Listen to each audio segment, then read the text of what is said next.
And welcome back, everybody, to the Adventures in Silvernell, the homebrewed fantasy world setting for our online game of Dungeons & Dragons 5e. I'm your Game Master, Scott Nicholson. Hello, and tonight we're going to play some D&D with four of my good friends, Erica Webb. Hello. Michael Jackson. Hello. Tanner Messer.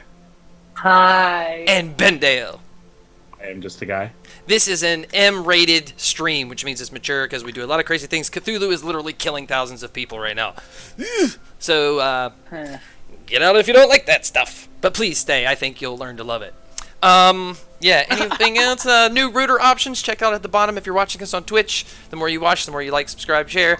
Comment, you gain channel points, rooter points, and then you can spend them at the bottom to make things happen. Please, somebody spend 20,000 rooter to make Cthulhu pause in her tracks.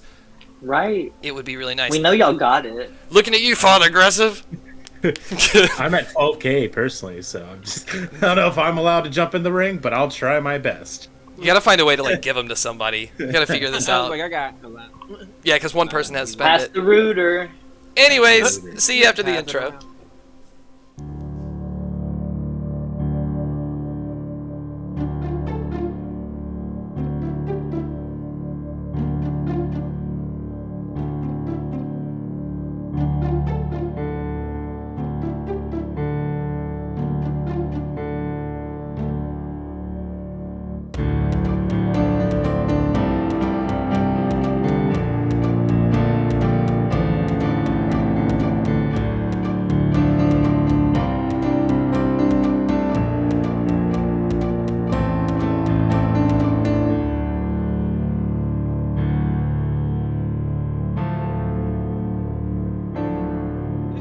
Basically. They're not dead now.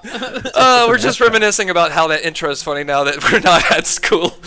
But anyways, Reminds where we came from. let's just jump into it. Last time on episode 41, the squad was attacked by the Millwast wizards but quickly escaped. Meanwhile, Bognak finally found his long-lost ally, Nugs, and then Bognak arranged for Nugs and his street gang of fighters to join the party on their quest. That was literally the first 2 hours. The squad decided the best course of action was to surrender to Millwast to gain an audience with the Shadow Government. Once inside, the Shadow Government, they learned from the Shadow Government that Cthulhu had destroyed every kingdom in Silvernell, including Summit. They also learned while Cthulhu is controlling others with her mind, she is in a state of slumber and kind of unmovable. The sentient cube that they promptly named QB offered them a chance of true partnership by gaining intel on Cthulhu's weaknesses while she is asleep, in exchange for the Millwast aid and support. The squad was teleported into Vail. Once at Vail, the party learned of a rare stone called the Serarian Stone that is almost indestructible when it comes to Cthulhu's breath weapon blast. They got out as Cthulhu woke up, and Millwast offered them anything they could offer to aid in their fight against Cthulhu, including offering up the remaining shard mines on Cinder Island for their shard mine army. I guess they're drafting. The party then rested for a week, doing a multitude of tasks in preparation for the journey ahead, including Bognak going out and getting some Esper rocks, the rocks that once turned his body into probably the deadliest weapon in this campaign. So with that being said, it has been a week. Everyone has done their things. We're all at Port Royal. Welcome back. What would you like to do?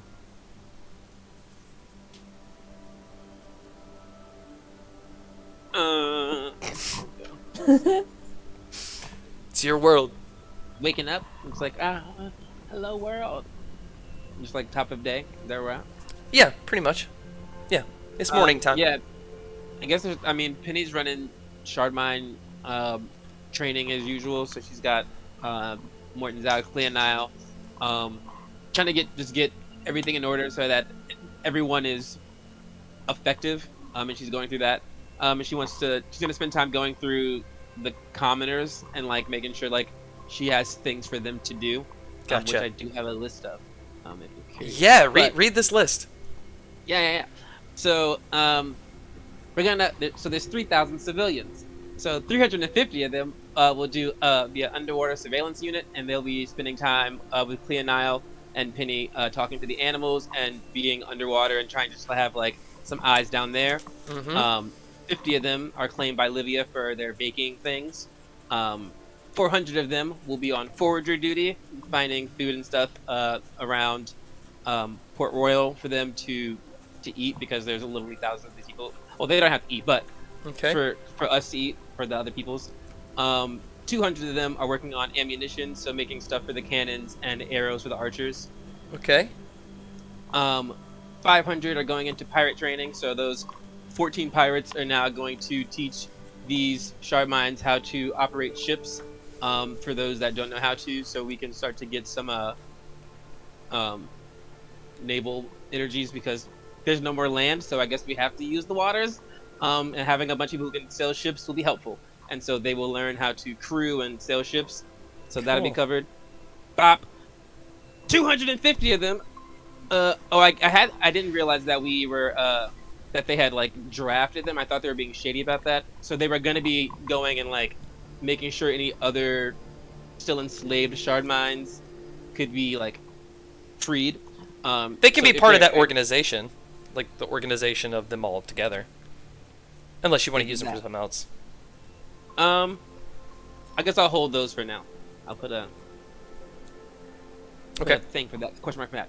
But 250 of them will spend some time, and they will start heading up towards the Silver Swamps to go and interact with those other shard mines as liaisons from us, just so they can go see if any of them want to connect the people out there, see what is going on with them, and they can send them back towards us for help.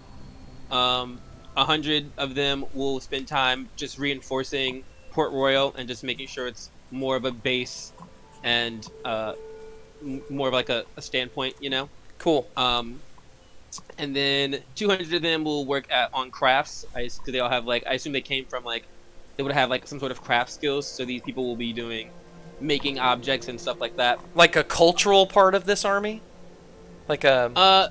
Because I guess in my mind, like they like worked for people, so like they may be like weaponsmiths or like have like picked up trades that they are good at or like got hired for originally, and so they would just like they'll just be doing those things. Okay, good trade.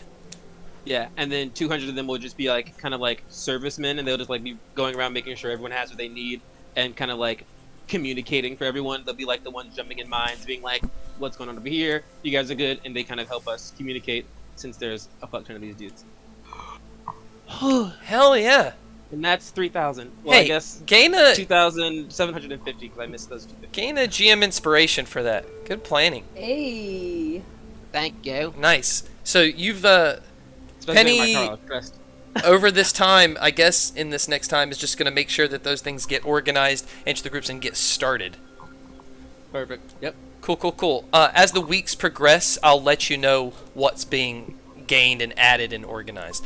I will say, in that week, kind of coming up in the morning, you are going to get a message from wizards at Mill West Center in the Shadow Government, and they are QB.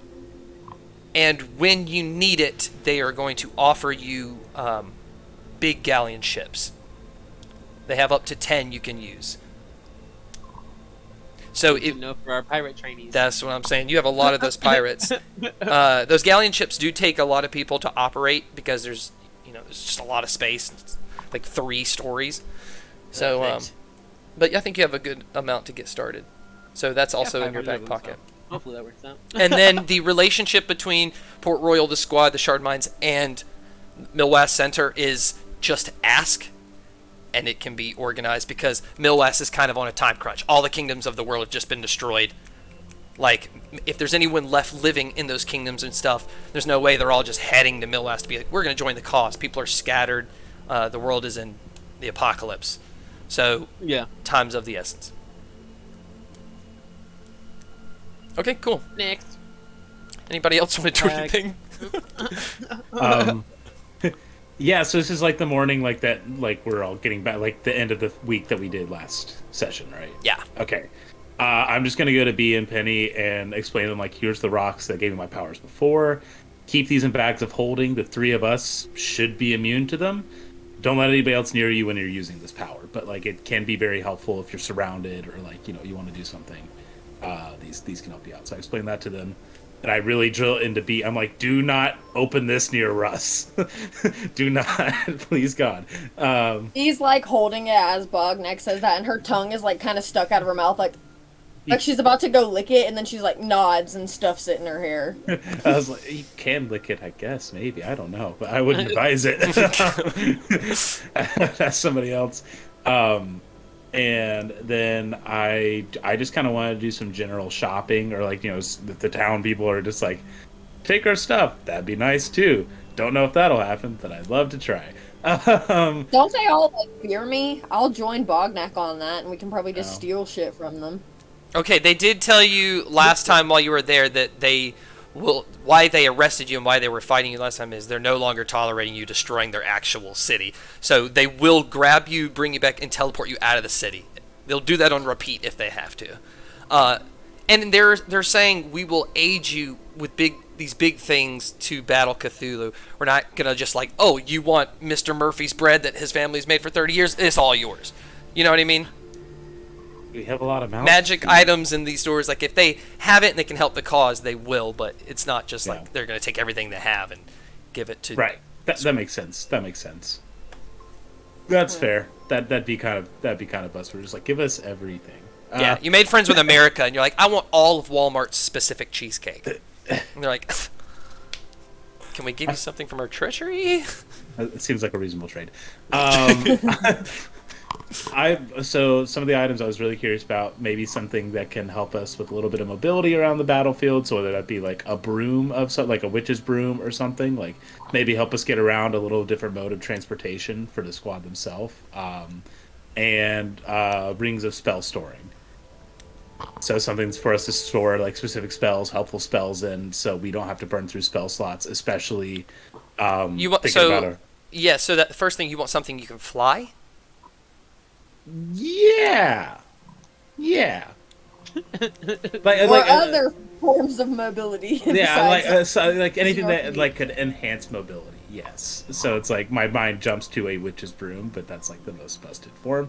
So it's like I'll take some boots that let us run real quick or something, All right, let me see. No. All right, so when it comes to magic items, there are people that they work with that are some of the council members that offer suggestions to QB, but they don't own them, so they can probably get you some money off from that vendor, and that vendor will sell it to you. So, are you looking for boots of mobility? Does that sound good? The boots of mobility would give you 20 more movement speed. It's a legendary item. Oh wow. That's an insane item. Yeah. That wasn't even what I was thinking of, but with the discount, that would be 750 gold. 750? Yeah. Yeah, and wait, do they require attunement? Those do require attunement. I'm fully attuned. I don't need them in that case. You can trade something out unless you just love those attuned items you have. I've got a pretty good attunement list. That's honestly why my mind went to anything besides like potions that'll make you fly are going to require attunement.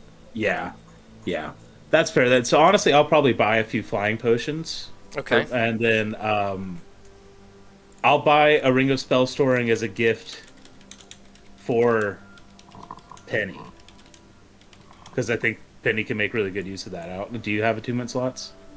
No.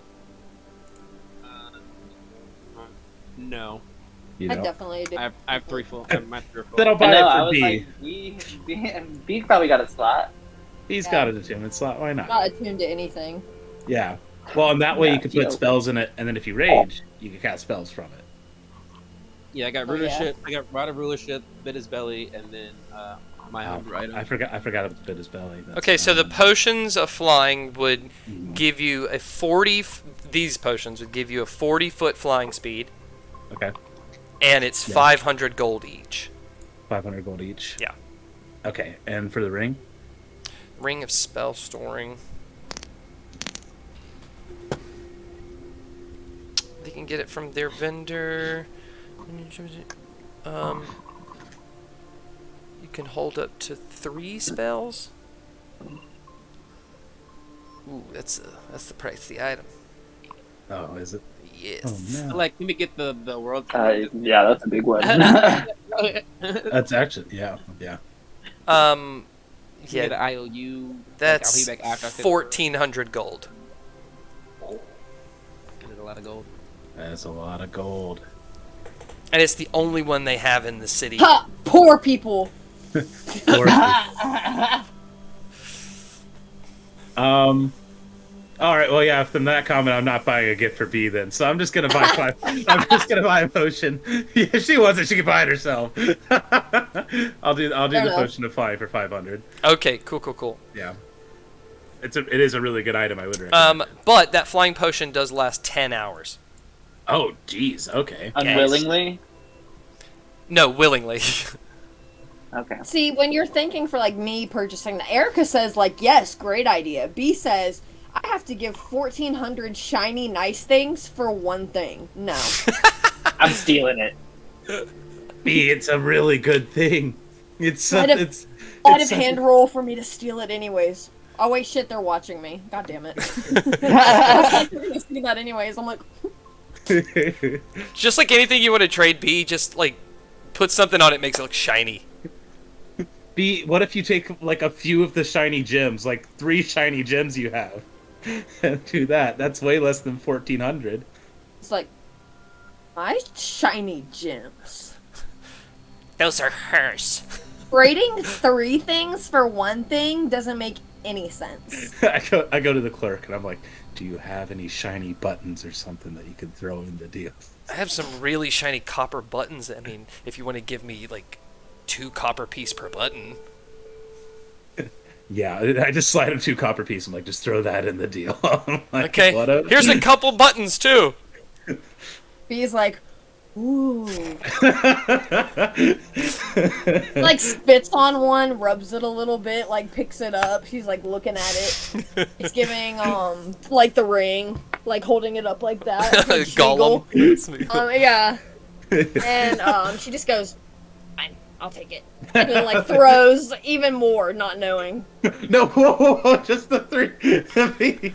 Hey, yep, it's a good trade. He takes it. Don't even worry about it. Here's a couple more copper shiny things for you, girl who destroyed all my friends' businesses. He's like, hell yeah. Door shut. That's how you trade, Bognak. You gotta make sure you get more than what you give them. This is why I need to bring you in on my business after we save the world. All right. Remove 4 gems from your inventory. Bognak remove 500 gold. Yeah, I did. And 2 copper. And 2 copper. Okay. Yeah, and that's pretty much the only other thing that I would like to try personally. I know I'm sorry taking too much time shopping, but No, go ahead. Are there any Sharbines that are really good at math, and anybody that's good at sailing? I was wondering if there was a way that we could like maybe pinpoint based on logs of like where, because they log everybody coming into the ports, right? Yeah, to Port Royal? No. Yeah, never mind. No. I had the scheme. I was like, oh, if he came into the towns, he could log in the town's log. Like when he came in, they could track how far away he was going when he took the shard mines with him. Uh-huh. I was trying to do a big brain move to see if we could pinpoint where all the other shard mines are kind of buried. We can go ask the cube with the orrery. We can see stuff. You can see it probably. Can it go underwater? Because I can just see it anyway, right? I can just see places. So I mean, I doesn't have to ask. Yeah. It's on my list of things to do. It's like, hey, you know that thing at? I like to think of it as like, if you think of the whole world inside a cube, it's like those claw machines you can control up and down and side to side this way. So like you can kind of go underwater and go in caves and in like a bedroom and stuff like that. You're just kind of like figuring out. Yeah, you just like Yeah. a Sims tour mode. Yeah, exactly. Perfect. All right. Well, I think we should maybe do that. Like maybe ask Ori, like, hey, can you look around for that? Because that could be useful if the sharp minds want to do that. After Penny's done, she's gonna go. Her plan is to go talk to QB about a plan and running some and throwing some options. So anyone's welcome to come, and that'll be Okay, so Bognak and Penny are going to go have a conversation with QB. Oh, yeah. Yeah? Yeah. All right, cool. QB will tell you, Bognak, that first of all, they want to know why you want to look in the ocean for a place where shard mines are conjoining together.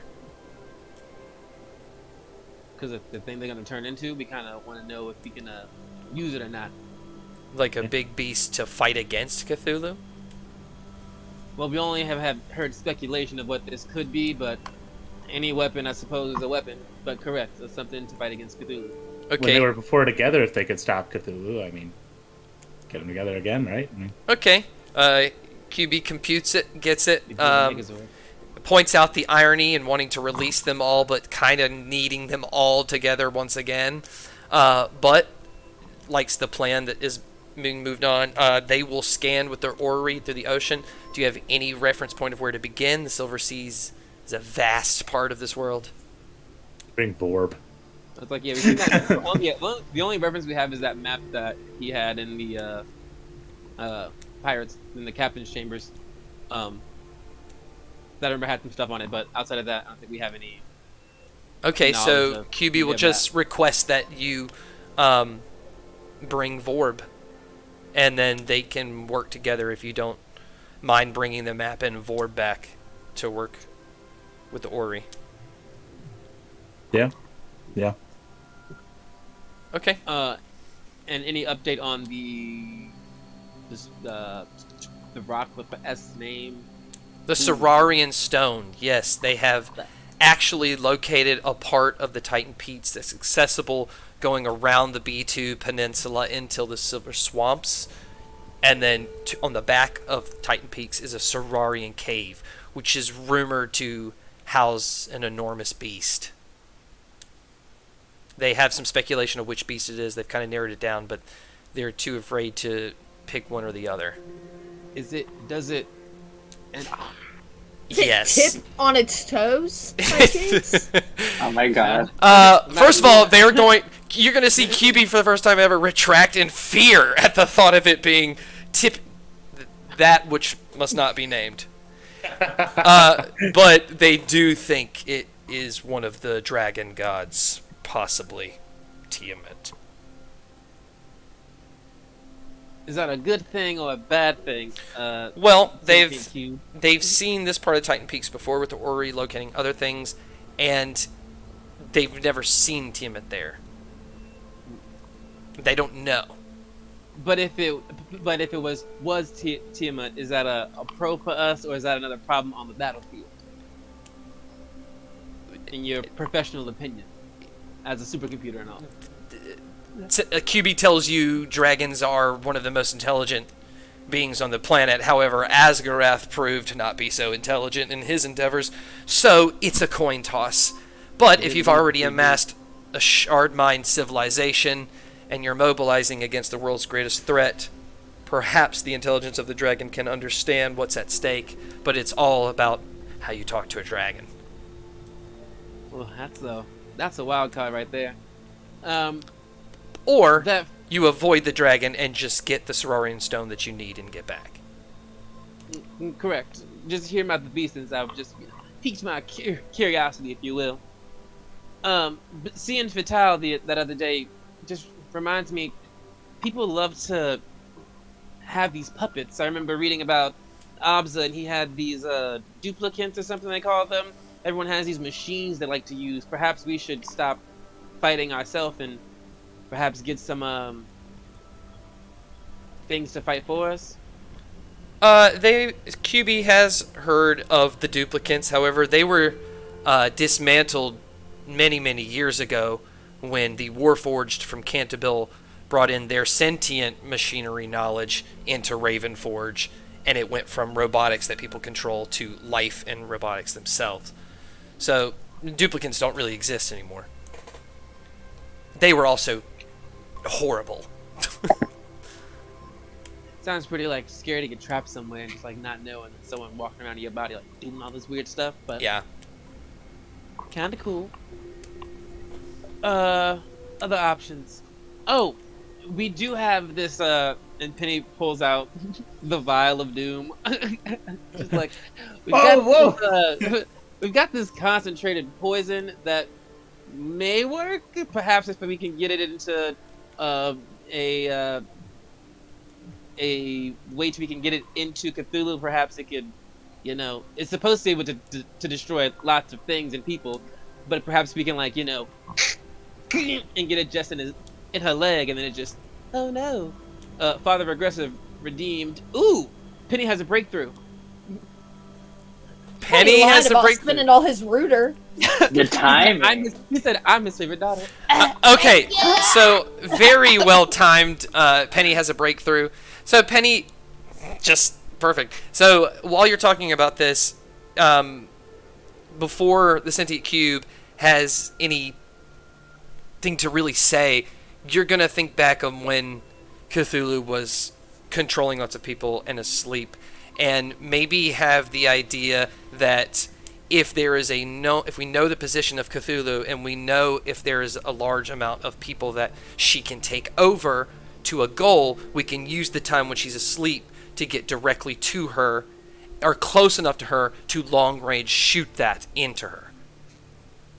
And maybe, the QB will say that they can prepare something to shoot a pretty long range, and maybe plan something out if you want to donate some of the shard mines, and they'll bring some of the wizards to go separately from Millwest and go do it independently.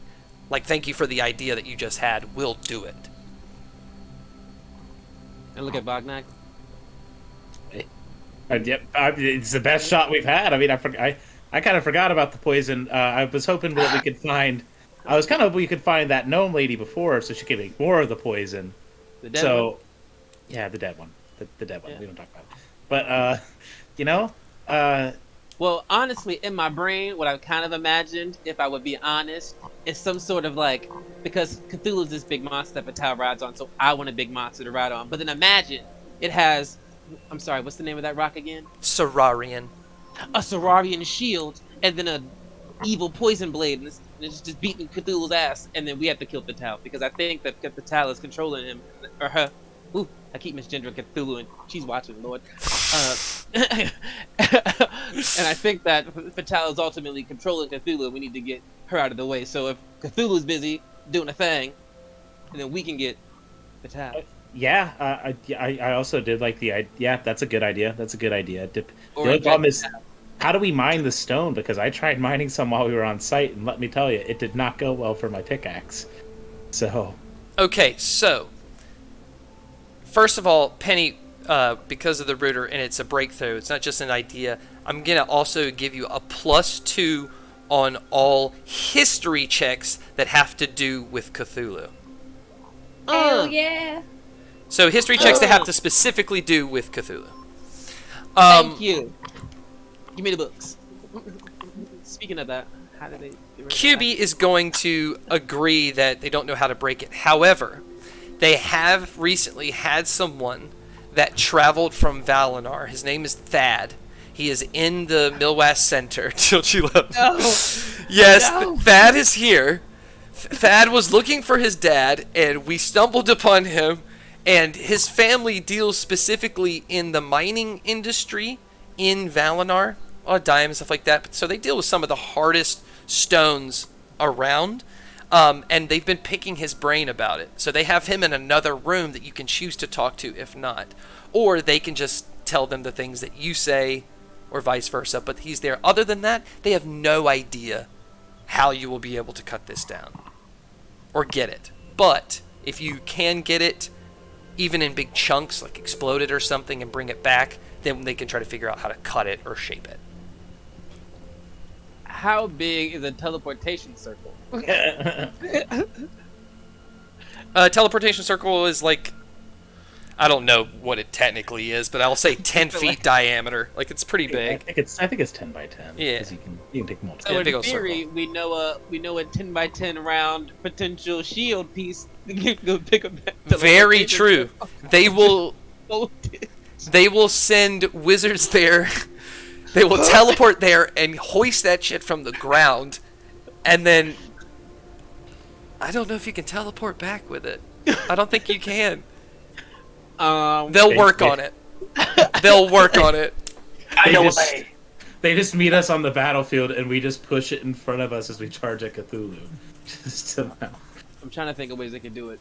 There are a bunch of wizards. There's so many spells to look at. Yeah. I feel like a reduce one's involved. There's gotta be spells somewhere.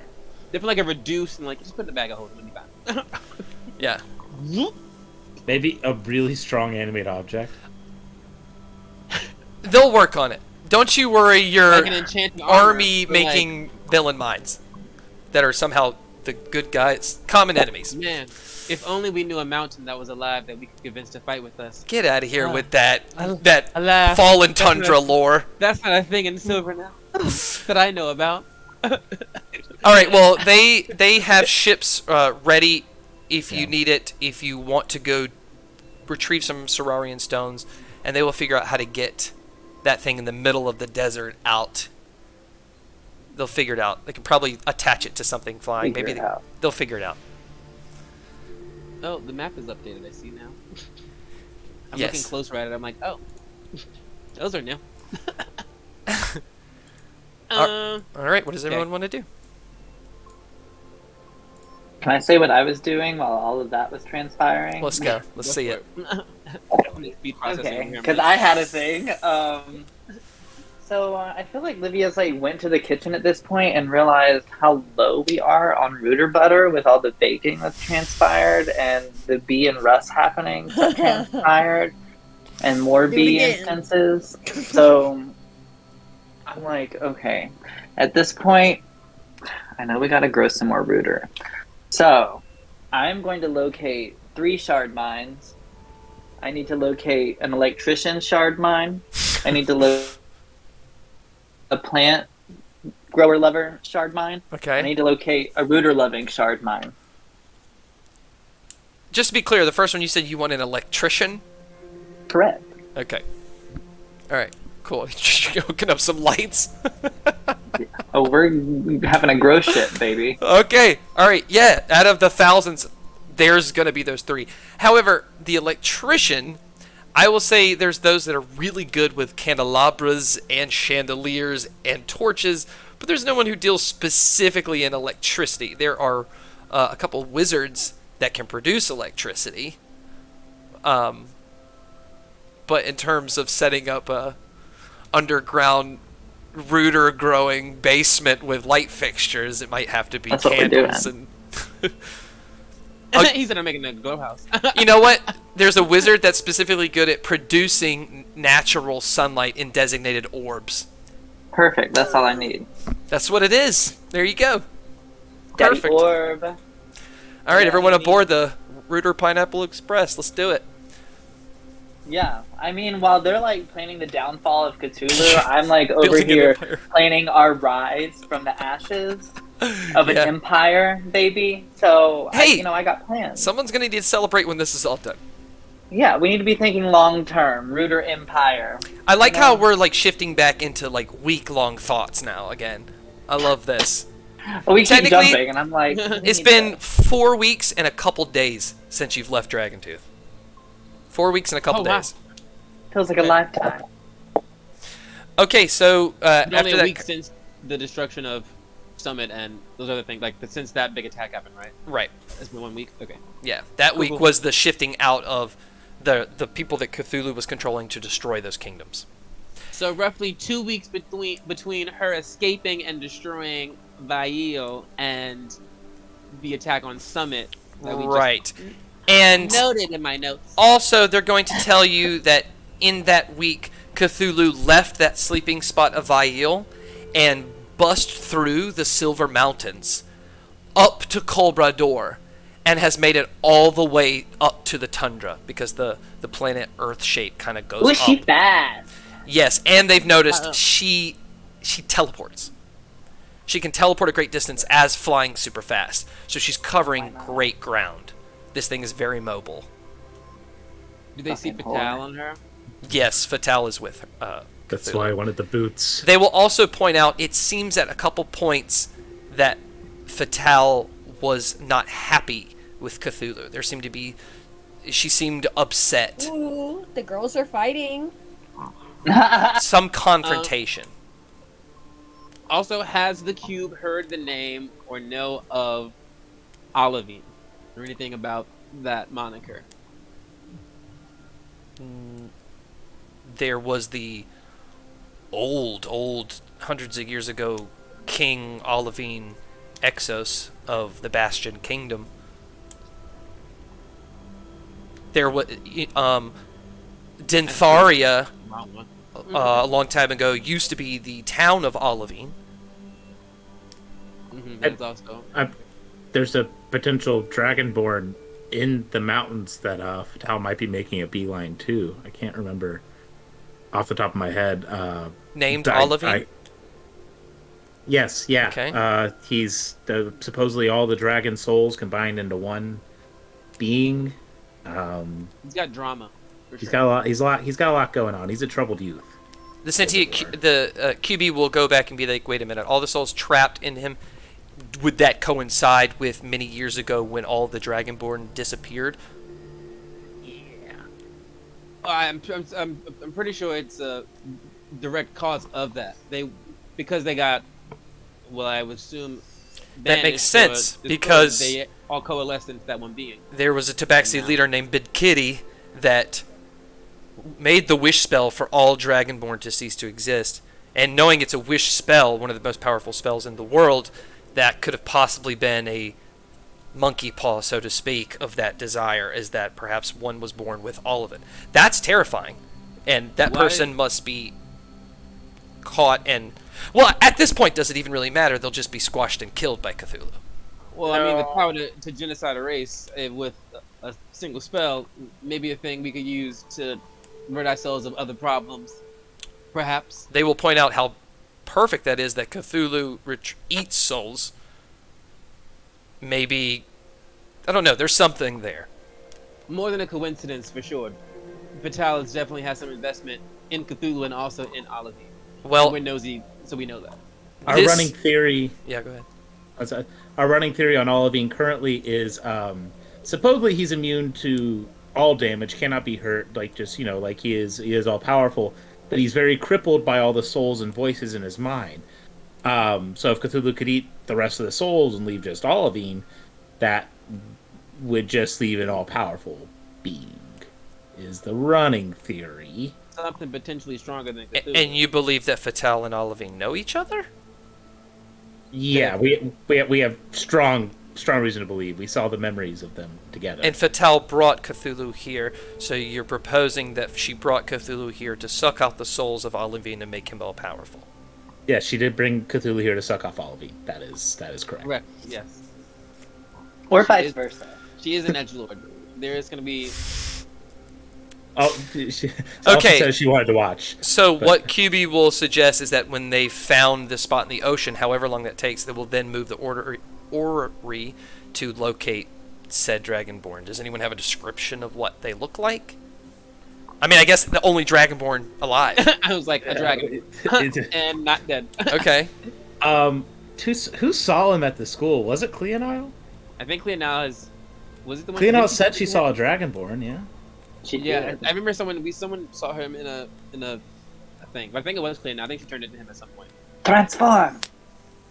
But I think it was... Oh, I think she turned into like a bad version of him because she like couldn't... There was something about it like not being clear or something. She Yeah. gave like a rough description. Like, You want a sending maybe? just get a bad description from Cleonile. Yeah. and I could just come here and be Sending like, yourself. "Look, like this."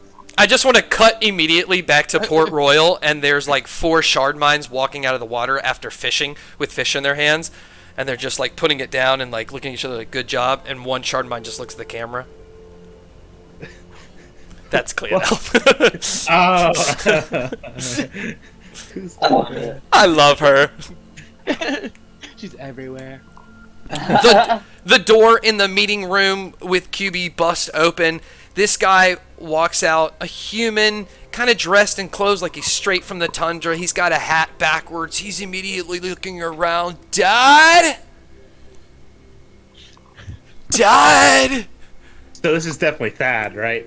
That's QB's horrid gonna shit that I'm introduce Thad. He's immediately, oh, I'm so sorry. I'm trying to find my dad. He was at Valinor, and I got mixed up with QB McCubeface over here. And now, what do you know? I'm just trying to get back home. But I'm gonna go back in that room now. He's just gonna go back. Wait, no. How do you? Do you know how to mine searing stone? This just a. He's never heard of what you're talking about, my man. But if he can lay an eye on it, he could probably tell you how to snip that thing. QB, could you show us the teleportation circle that we landed on before, perhaps? Yes, QB is going to shape into that teleportation circle in that air in that big chasm and show him. Oh. No, I have no idea. I would need to probably touch it to know. He said, but if we take you there, there's a teleport. If we take you there and you touch it, you say you still don't know. There's a possibility, my dude. Well, it should be on its way here. We're trying to move it from its current location to All right. here, but it may take some time. Well, I wish you the best of luck. I wish I could help you further, but you know what? In my most desperate time of need, I'll be thinking about you getting that stone cut. What's your name again? Bognak? I like how he's in the middle of you two, like looking in between you two. Are we doing a joint handshake? Like, And he just stands there looking. She's like, Awkward. All right. He introduced himself as Thad. He knows Bognak and Penny. That's all he knows. And he's going to peace out, and the wizards are going to teleport him out of there. Boom. Critical one shot is prepared. Bye that. Hope he finds his dad, I suppose. Does he know that Cthulhu is headed towards the tundra?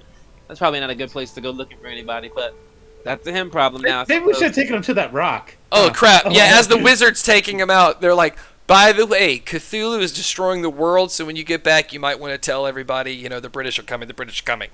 And he's like, okay. Huh? Push through teleportation. So he's going to come out the other side like, wait, what? Okay, new question. Does QB know anything about the old Onyx school? Yes, they know the Bastion Onyx Kingdom. School was started by the old Bastion Kingdom. It didn't start as a school. Onyx started as an experimental prison of sorts, experimenting on the undead and different monsters. And then eventually it was attempted to be cleaned out and become like an undead teaching necromancy school. But this was at a time when necromancy was still illegal. And over time, as the Bastion Kingdom fell, as the king died, and that kingdom got covered in ice, that building also has not been used. And some adventurers went through and really cleared out those monsters. Gotcha. And allegedly, the Bastion Kingdom is abandoned, correct? Yeah, it has been encased in ice for years. We should look into that. 70, 80 years? I'm not sure on the date. But yeah, after the Bastion Dragonborn army marched through, it was encased in ice, and it's been vacant ever since. Which has also led to a decline in the morale of Valinor. Reference number 2. That would make sense if your kingdom just rolled up in ice. Yeah. Pretty problematic. Alright, well, I appreciate that. Writing down notes now. Cool. So we have a rough plan at least. We got some ideas. We have something a lot better, coming together now. That's encouraging, right? Feels a little less hopeless than it was before. I have a question because this plane is gone. This plane's gone. Not necessarily. QB It's does on not the way agree. out. QB says that this material plane is under renovation. That's a Correct. beautiful way to put it. And unfortunately, a lot of the help we can get on this plane has been reduced to ash or controlled. I guess are there other places we can look? Are there other planes of existence? Is there anybody else that we can Well, talk to? QB will tell you the major kingdoms have been destroyed, but there are many villages and towns and cities that are not destroyed that have not seen Cthulhu. Now, that's not to say Cthulhu will not go and try to destroy them if that's our master plan, but Millwest Center and the Shadow Government's goal is to destroy this beast so that it will stop, and all of the peoples who once belonged to kingdoms that treated them unfairly can now see how great Millwest has grown, and Millwest can continue to... Millwest did nothing to make this happen, but Millwest will milk it and spread its dominance. Bognak gives Penny a look, and it's just like, yeah, because they have such a great track record of treating everybody right. But We'll be able to make sure they stay on their P's and Q's for sure. yeah. But it is in Millwest's best interest to kill Cthulhu ASAP. Cool. Okay, I thought everything was gone, but even then, it's like, are there villages? Like, are there local heroes? I mean, Yeah. like you said, everything's scattered. Look at the here. map on Roll20. I'll show everybody here as well.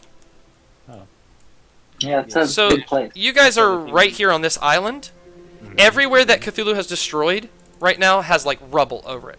But look at all the places, like they barely touch. There's Instad, Gradsel, Pern, Asmar Docks, Wemding City, Sulan, Odoron, Zaxel, Santis. There's places everywhere. Still there. Oh, okay. I was under the impression that it was gone. And right. Um, Hold on. yeah, I do see that pile of rubble. Oh. Trying to get this Cthulhu monster. It's not letting me Oh, grab it. are The we little Cthulhu blob. on the map? Yeah. Yeah, it's on the map. Yeah, I've been moving Cthulhu, so this little monster right Wait. here. Oh, is that what that is? Oh. Yeah. Yeah. I thought But it was like a. it won't let me flat- grab it for some reason. I was like, Are you on the right layer? Are you on like the DM layer Yeah. or something? It's doing one of those Roll20. Oh, there we go. it moved. All right, Oh, so there it Cthulhu is. has gone up Coldbrad Door. Cthulhu has entered the forest up here. The Goblin Kingdom is destroyed. So, if you want a very obvious drawing, then That bitch is moving. let me give you Right. this. So Cthulhu went boom, sent their people to Summit, blah blah blah blah blah. Then she went this way, that way. That's been Cthulhu's trajectory. Ooh, she did get a lot though. She didn't get all of it. That do look like where all the dinosaurs lived. Huh? That is 4 weeks of Cthulhu. This is pissed. But- Russ kills Cthulhu by himself. Also, QB can show you this strategically and also point out, but if your theory is correct, if this were Olivine, this is the direct staircase that leads up to that Bastion Kingdom. It's absolutely on a direct path somewhere, and it's not doing a big And- chaotic brawl, which is problematic. For sure. They're predicting that if its goal is to reach Bastion Kingdom, it'll be there in a week. Or a week and a half. No. And we don't know what happens in a week. Hear me out. I don't know anything about Olivine, but we haven't seen him in a long time. There's a big frozen kingdom. What are the chances she needs Cthulhu to free Olivine, who's trapped somewhere, and she needs this big monster to free her boyfriend? Well, if it is her boyfriend, the age gap's inappropriate, but we've seen that from her before. Well, who knows how old she is? So Yeah. now QB's Also- question is, why would they need Cthulhu to unleash Olivine? Do you truly believe that Olivine can do more destruction than Cthulhu? Or does it even matter? I don't know. I think she believes that, but I think Cthulhu's soul part in this is sucking all the extra souls out of Olivine, so that way he Sucking can the be a soul. decorator. But if she's having discourse with this big monster that truly she doesn't want to destroy, I mean, I don't know what she wants. She's a crazy ass bitch. I think she wants revenge, but there's not enough I know about her. But I think if her boyfriend is trapped and tormented, maybe he's trapped because he is tormented, and this is her way to free him by bringing this demon onto the world, which she doesn't care about, freeing her boyfriend, and then from there, she could just leave or get much, much worse. But that's just a theory. It's not a positive one. I mean, and we don't know anything about him. He's just the stuff of legends at this point. But Where can we go to learn stuff about things that are hidden? Who knows things? Who knows secrets? QB know things about things. What are you asking, QB? Who knows things? Is there like a is there like a someone that they know that can like help them get answers that they've used before? I feel like shadow governments have people for things. They have pictures and know sure, but like, what specific information? Just like Olivine is from a lost time. Like no one knows about this person. Is there someone that they know that is like good at finding information on people, or like that knows things that they're not supposed to know, or other people shouldn't know? If they can get someone to volunteer, they can have someone teleport to different cities or towns in Amobit to see if anyone's heard of Olivine or any information can be retrieved that might assist in who Olivine is. Yeah, it might just be good to give him an idea to get out of there anyway, too. Give him a heads up that, oh, well, we sent that guy. He'll let him know that people are coming. It's coming, right?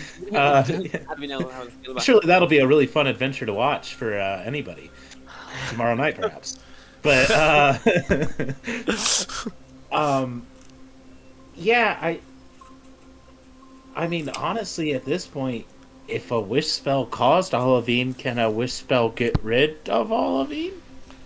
Well, they don't believe that a wish spell is that clear cut. Probably, yes, but the bounce back. It's always when you wish for something that's not designated when that wizard creates the spell itself. They designate certain things you can do, but you can also wish for something more grandeur, but it breaks the spell, so there's always going to be something that brings an equilibrium, a balance to that wish. So to speak. Perhaps we don't need to wish his death, but we just need to wish for him to be a fair fight, to him but not be invulnerable. If his whole shtick is, I can't be hurt, I wish you could be hurt, and then we beat the shit super out of effectively. Yes. Now, Now, what if we just wish for all of us to be I wish you were allergic to... Well, they were just punching each other and not doing anything. they'll tell you that when they do know that Bid Kitty, when he made that wish spell to erase the Dragonborn that ended up, in our theory, in Olivine, that set a bad taste in the wizards around the world's mouth about the wish spell, and different scrolls of that were burned and destroyed. So if there are any wish spell scrolls or potions or anything of that nature left, it's going to be hard-pressed to find it. It's going to be contraband. It's going to be so deep that maybe a family member knows about it, but who has that time to figure out where they are? But they can still send wizards out to the different places in Amobit and hopefully get out in time that Cthulhu doesn't destroy them and just try to get that name out and figure out. Now, there is another option if you're trying to wish for something. Now, again, there's these two options. These two. One, there is a bird in Colbrador called the Cockatoo. But that requires a sacrifice of some point. So whatever you wish for, you have to sacrifice something that is just as big and meaningful to you. So that one comes at a big cost. So whatever that equal with that. The other one would be, there is a season every year called Crickle, and a fey goddess named Mithras comes from the Feywild and grants you wishes, but she can only do it to those that have made things for her all year long and donate them to her to take, and then she gains the magic from that generosity to grant them a wish. And there have been some big wishes. Wow. I wish that I had known about Crickle sooner. This sounds like a fantastic holiday. I have miscellaneous trinkets, and Bognak pulls out old wooden trinkets from his pockets. He's like, you think she'd buy that? These are for her. Way to find out. Penny I looks never- over You at can always try. Bognak and has like that kind of like windshield wiper blink, and she's kind of like, well, you'd think that the Secret Society of Wizards would have the spell, but I guess we'll have to go and do it the hard way, of course. We could either, all right, do we want to go the bird route or the mystical fairy route? Well, I guess we kind of missed out on the mystical fairy because we didn't do the whole year-long prep part. Well, I mean, in theory, I've been working on these 4 years. It's just they weren't for her specifically. QB tells you Crickle is in 5 days. I mean, if you want to really get semantic with the god, truly it's up to you. I start carving her name on everything that I have. Just like, there's no time to waste crickles in 5 days. Spelled wrong. Sleight of hand check. Too many Y's. It's like, No! Oh, it's too good. The only thing for that option is that you would have to make things all year round, and you'd have to be available tomorrow night at 7 p.m. Eastern Standard Time for the one-shot Cthulhu Destroys Crickle. And spoiler alert from the title, it's not going to work out. So, any Bognak, you love to make sacrifices. Any thoughts about this bird? Well, I don't necessarily love to make sacrifices. It's very much a thing. It's just Going, kind of... sacrifice. Oh, I didn't mean like that. Will's like, what are you considering? I mean, not gonna lie to you, that's crossed my mind if we had to, but if you could think of a wish and an equivalent exchange that you could give it, then perhaps it might be not a bad option. I can think of some things. yeah, You too. it's the equal value. I think we're better off going after that option once we understand what Olivine is, and then we know it is an actual equal sacrifice, right? Because right now we think we're facing an unstoppable force. Or perhaps we use the Cockatoo to get the information on Olivine? Maybe the Cockatoo can knows the lost information. Perhaps that's the trade we have to if make you look to at your get map, QB will form this area to show you. It's actually very close to where 3 of you originated from. The Cockatoo is located right this yellow circle right there. Oh, yeah, I know about that magic bird. The mix of fauna, flora, and fauna. A tree and a bird together. So it's kind of a go back home celebration. It's very much like home. But sorry, repeating part of the Gressive message. But yeah, perhaps the move is to use the Cockatoo for information versus a weapon, or we have 4. I guess there's a bunch of us, but perhaps someone asks for information, someone asks for a weapon, someone asks for the GPS location of a bitch who we're hunting down. Sometimes anything's possible. And we just have to have an equal sacrifice. Otherwise, do we know what happens if it's not equal? Do we just get like a less awesome reward that is the value, or do we die? Like, what's that? What's it like? They've seen people offer something, and they just don't get what they want. They don't get like a constellation prize or consolation prize. They just get nothing.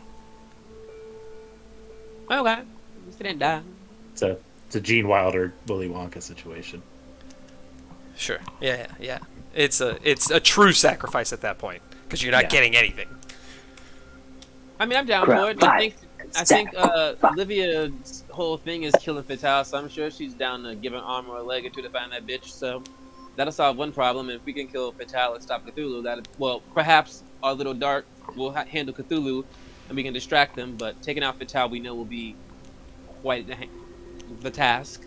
We've seen her work firsthand, and second, and third. So I think getting something under our belt to handle her as well would be nice. The devils we do know. The devils we don't know is still Olivine. But I'm down to find information on him if that's what my wish goes to. Yeah, I think so. Game plan from where we're at right now, from everything we talked about, because we got a lot of information now. I think you've been obviously, Penny, you've been doing your training. That's been fantastic. I think what we need to do is QB work on first finding the other shard mines if you can. Then we can take the other shard mines to the galleon if they want to become part of this creature. Oh, they've already started the draft of the shard mines. They don't have to find them. They're still in the city. I'm saying because our whole thing was we're not going to take you and force you to do this. Yeah. Yes, what I'm saying is we take the shard mines on the galleons then there to have a creature big enough to fight Cthulhu one-on-one. Meanwhile, we can send some wizards up to Arbitum or one of the north cities. Amubi. Look, I know all the information, none of the names. It's a lot of names. send them up north to try and gather what they can, see if they can rustle up some old scrolls, books, whatever. Meanwhile, the squad and some of us just go to this Cockatoo bird. We go to the Cockatoo bird and see what we can find out there, and then we have all the pieces going. QB, once you find that, I think we send the shard mines who are willing to go be part of the creature.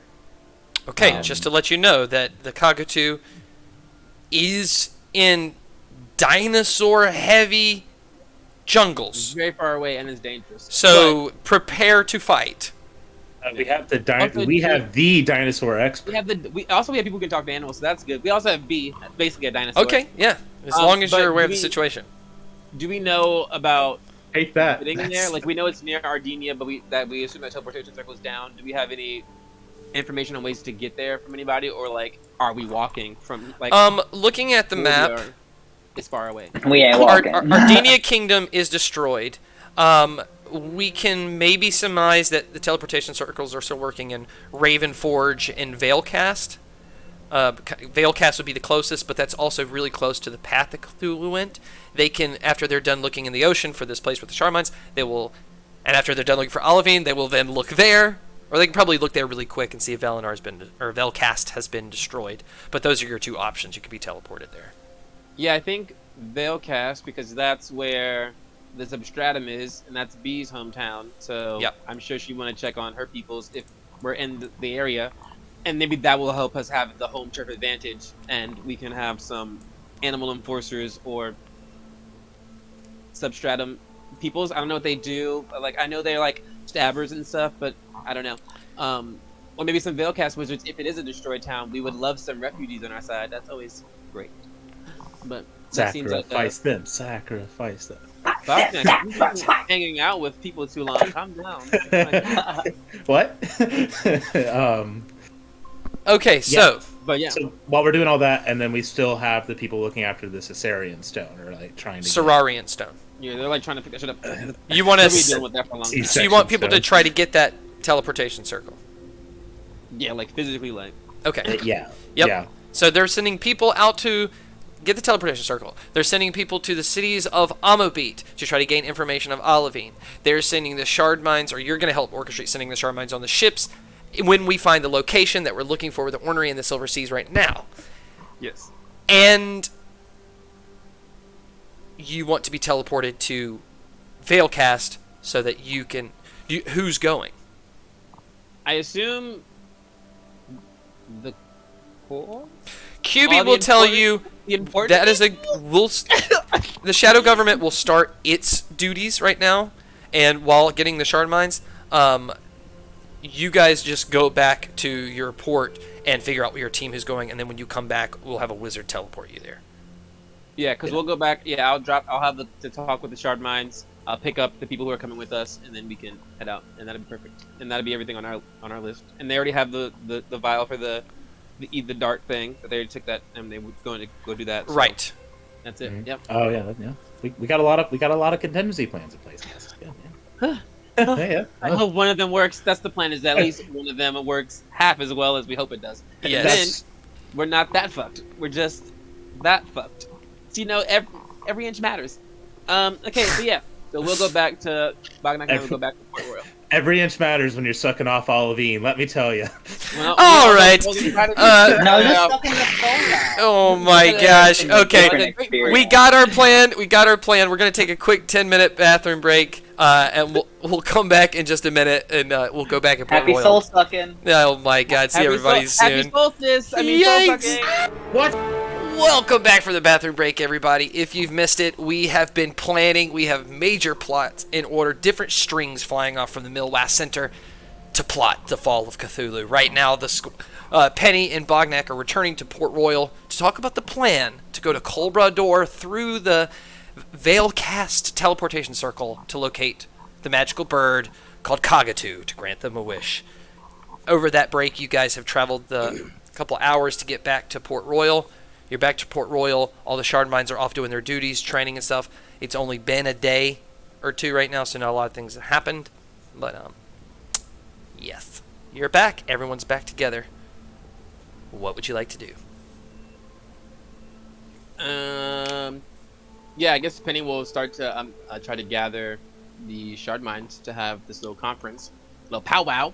All of them?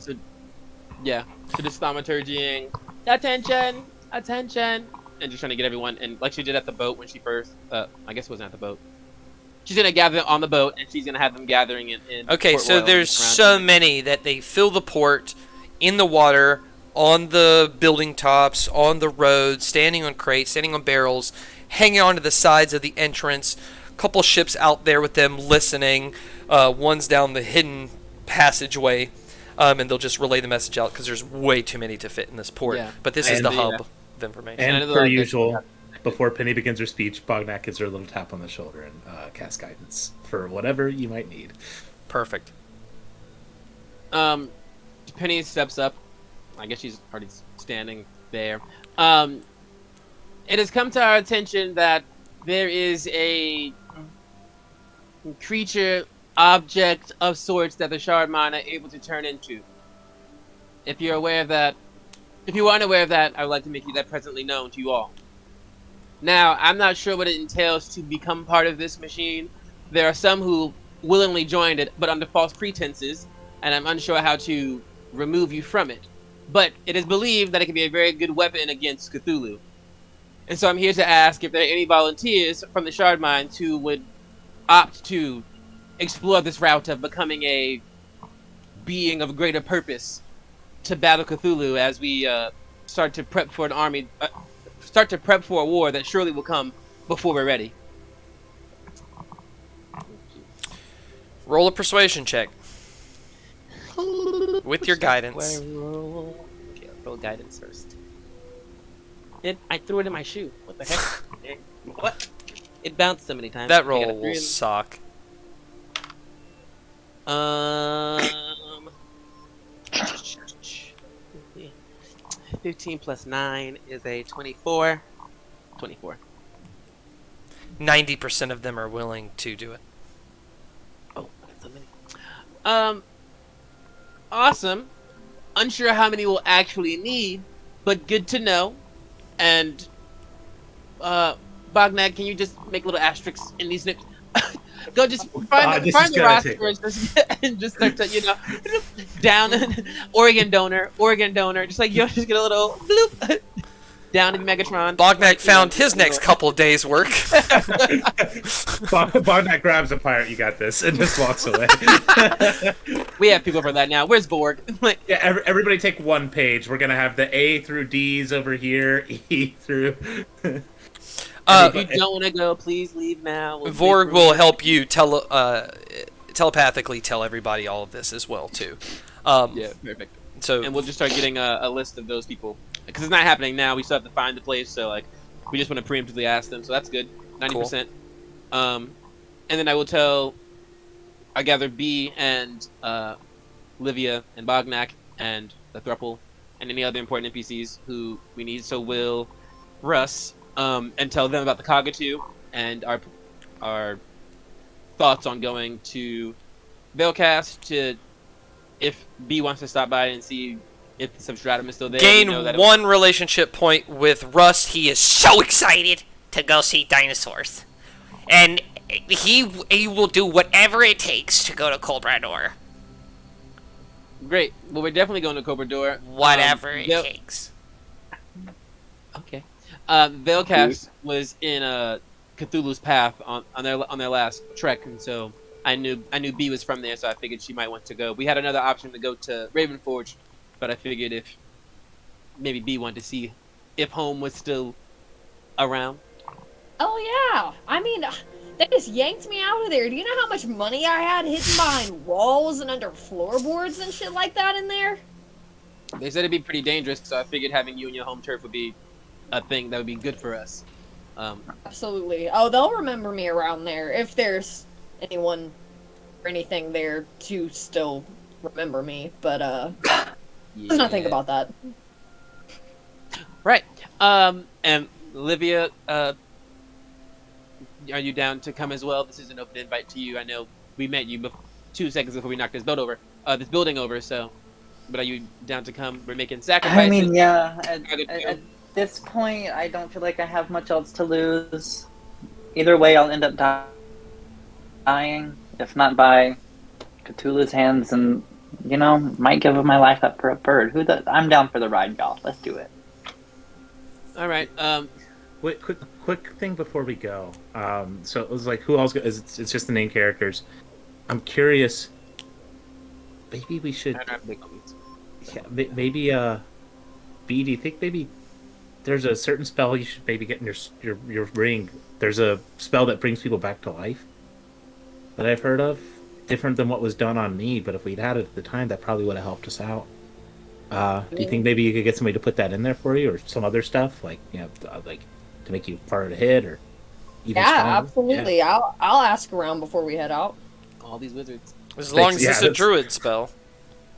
Because you're a druid, right? Mm-hmm. I Well, don't so think. the ring should be able to hold. So what you have Yeah. you just have to cast the spell and touch the ring, I and then gotcha. it just stays in there. Gotcha. So you just have to find someone who can cast it. But I don't know what kind of spell. Depending on what the spell is, you just have to have the right caster for it. Okay. It's well, any creature can cast a spell. Or in this ring, you can cast any spell stored in it. Yeah. Well, I'm just saying Okay. the person to put the spell in it just has to have the spell to cast it, but it can be Gotcha. class. Yeah. Yeah. So Touch my ring. It's still gonna be whatever level you have to cast, though. Like, I'm not letting someone put a wish spell in your ring. Oh no. Just- you only get 5 spell slots in it, so you can't do it. Like you can do like 5 first level spells, 2 second and a third. Gotcha. I gotcha. It becomes a Gotcha. restriction. Yeah. There are restrictions. It's not and Gotcha. so you could just put 1 5th level spell in there, but if you really wanted to. Oh, and we talked about specifying our wishes for this cockatoo to make sure we know what we're going in for. Livia, I know you have ambitions on killing Fatal. Is there anything you might want to sacrifice that could help you do that? You don't have to tell me what it is, but just to know if you have something in mind that you might want to give for perhaps something that could help kill her. I know we're getting this vial of doom dart. Also, we made a vial of doom dart. Fun fact. Oh, And Good to we're know. try to use that to kill Cthulhu, but perhaps having some other weapons. I know you love the flare. I point at your blades and your whips and your things that adorn you you. love the flare. I have a Um, couple things in mind that I might be able to give up. It'll just be a little bit of debating. I guess I'll decide which to go with in the moment. Feels more natural. Yeah, perhaps. But I would assume it's going to be the issues of like a witch spell. So sometimes the wording and the intention behind it. So make sure you Oh, find for something that sure. cares. Yeah. Of that. I think I have something in mind for myself. But I don't know what I should use it for. Perhaps information on Olivine or Fatal. They seem to be a thing we don't know about. I might want to learn about Olivine, honestly. See what I can learn about him and give something up for that. Yeah, because we know the least about him. We know he's really strong, or at least invincible. But that's all we know about him. Yeah. And deep down, he's got to have some weakness. All men.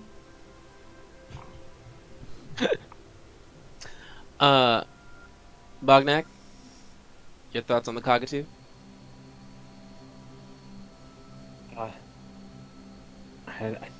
I don't know until we get there. Honestly, I don't know what I want to give up or what I want to know, but I know it helps us to get there. So it'll just kind of. I feel like when I get there, I'll know what I need to do. Riding by the seat of your pants. All right. Yeah, riding by the seat of my pants. We'll see what we get there. But I'm willing to sacrifice for sure. I look over at B. She's like, "Do you plan to make any sacrifices, B? I know you don't like to give things away." Depends on what they're asking. Very valid. Technically, it depends on what you're asking. Yeah, I think it's up to the will of you, but... what's the one thing you would never give away, B? I don't know. I think I'd give away most of you guys and most of what I have, if it came down to it. So I don't I'm know. not doubting that. So let's Something leave good. B, maybe. Let's leave B. I was just hoping I'd get to go last because I'd wish to try it. You know, like maybe cook it up, put some seasoning on it, make it taste nice and good. I was like, try what? And I was like, oh, the bird. The bird. Yeah, the birds in that area taste amazing. I don't know if you've ever tried, but whew. Let's B see. eats the cockatoo. That's a strange wish. My only Villain hope is campaign. that I can go last, so I can make that my final thing.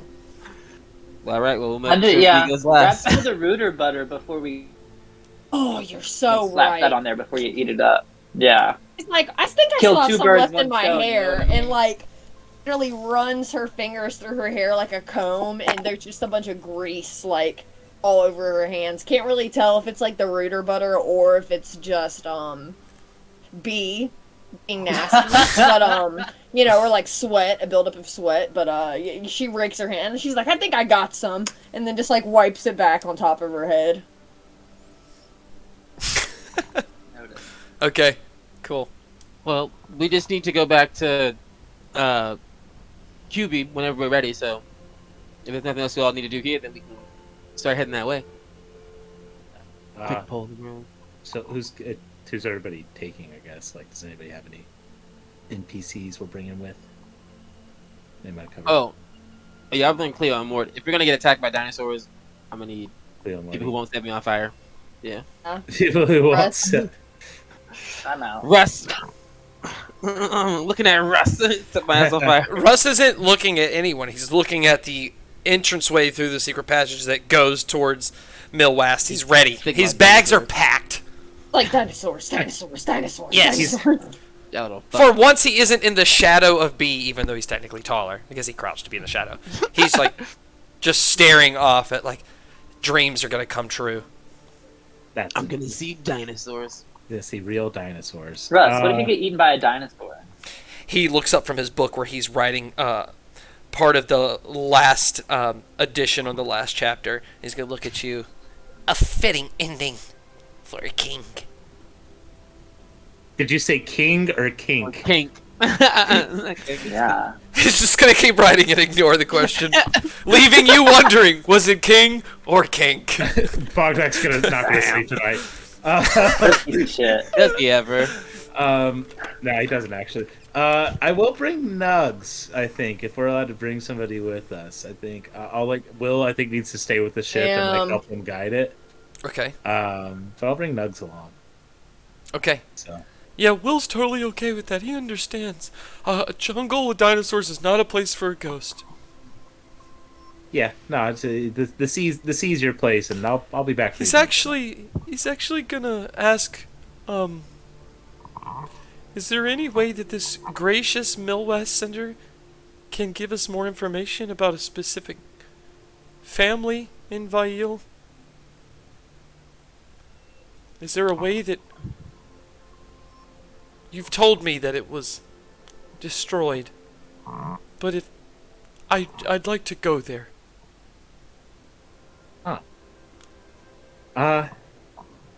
Well, This is awkward. yeah. I'm sure there is a way to know, and if you're ready to know, and if you need to know that, I'm sure they'd be happy to help you out. But I just want you to be ready for what you find, especially if I'm not around. Bodies. I guess I have to expect the worst, but some closure would be nice, Bognak.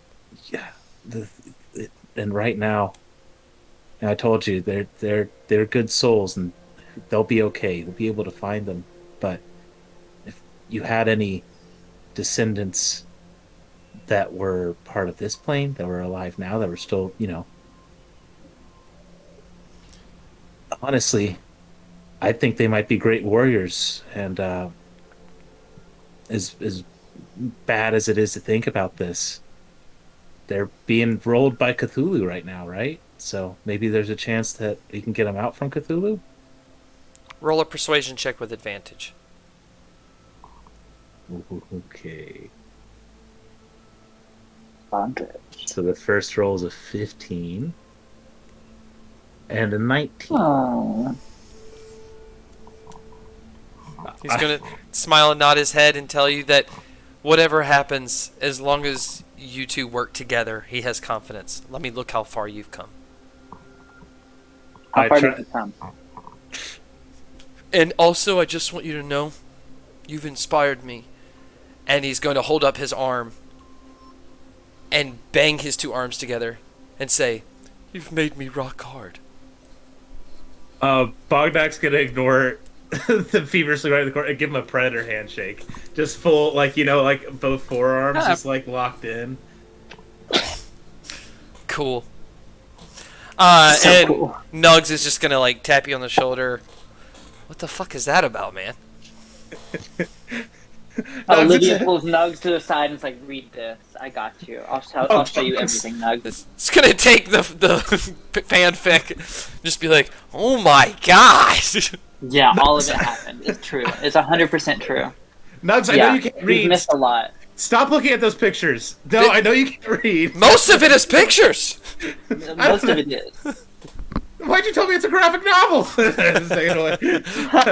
I'm like trying to wrestle it away from that. Okay, so you two are arguing over this graphic porn right now. Russ is ready to go whenever B is. Penny and Livia, who are you taking? I don't have anyone. #forever alone. So I'm taking myself. Oh my god. Where's Boyle? Oh, I was gonna leave him in charge of like the chefs and making the grow room happen. I thought he might like the idea of a drug empire. I missed him. As Yeah, you I look don't even around, you actually see him off in the distance training with the pirates and shard mines who operate the ship. Because his dream Is he is a- to be part of the pirates. Is he a cat still? Yeah, Yes. he's still a cat, right? Yes. Yes. He's a cat training. That's how you recognize him. He's a cat, like. Yeah, you see like these big burly shard mines pulling on ropes, dropping sails, like singing these like songs finding Assassin's Creed Black Flag, and there's just a cat hanging at the end of the rope, just like hanging on, having the time of its life. Flailing. Yeah. We're gonna make him a captain for sure.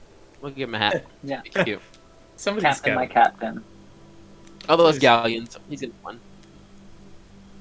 and Or his family. two shard mines I'd like to bring, honestly. I think it'd be a good idea to bring Storg, just in case B goes into labor. Okay. Yeah. Yeah, Point. Good point.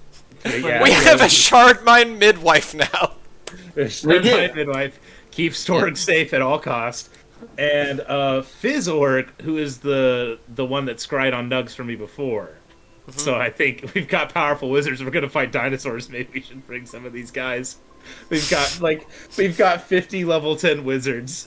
We should bring a few of them. I will say, Milwas also in that meeting told you that when they teleport you there, they'll bring a good amount of wizards too to help you. So it's not just throwing you in the jungle. You'll have a small group of wizards that'll help you fight. Still specifically want Fizzorg. Just he makes me feel comfortable. Perfect. All right, I is it off was to gonna Milwas? ask for a little platoon. Penny's obviously bringing Morton's out and Cleonile.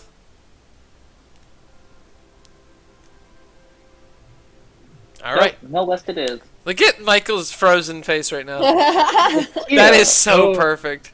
love So it. proud. Yeah, He's like, we're doing this. that's great. Yes. Little frozen boy. That was so funny. Okay, so we're all going back to Millwest. Millwest, Am I frozen? you were, but you're not Anymore, now. You're good. Yeah. You Millwest called. immediately will be like, great, we're more than happy. You know, it's been half a day now. We're ready to start looking into the ocean for that thing. Did you bring that map and that guy to help us? Vorb? The memory boy and his map. Yeah, we would have brought him. Yeah. Okay. Oh, so- and the captain's map. His map, I guess. All right, so they'll start looking, and the wizards will teleport you. You guys will get teleported with 15 high-powerful wizards to a teleportation in the beautiful, beautiful city sorry, of Veilcast. In Veilcast, you will see these beautiful, tall, cylindrical buildings with these round tops. it would normally be a very beautiful, bustling city, like the kingdom you would kind of find in Tangled, like that kind of beautiful flags everywhere. It's very festive. It is in utter chaos. People are running like chickens with their heads cut off. You feel the heat because north of you right now, the entire jungle is on fire. You can hear screams of people talking about lava pouring in. The volcano must have exploded. Cthulhu must have done something to the volcano, but basically Mount Alita has been destroyed, and it's pouring down because Colbrador is on a slope. And so things are in chaos. Also, people screaming about seeing Cthulhu go right past. You look off from the city, off in the distance where the monorail station is, where the monorails go off, and it just looks like the hand of God came and scooped the jungle for as far as you can see. That obviously was the path of Cthulhu.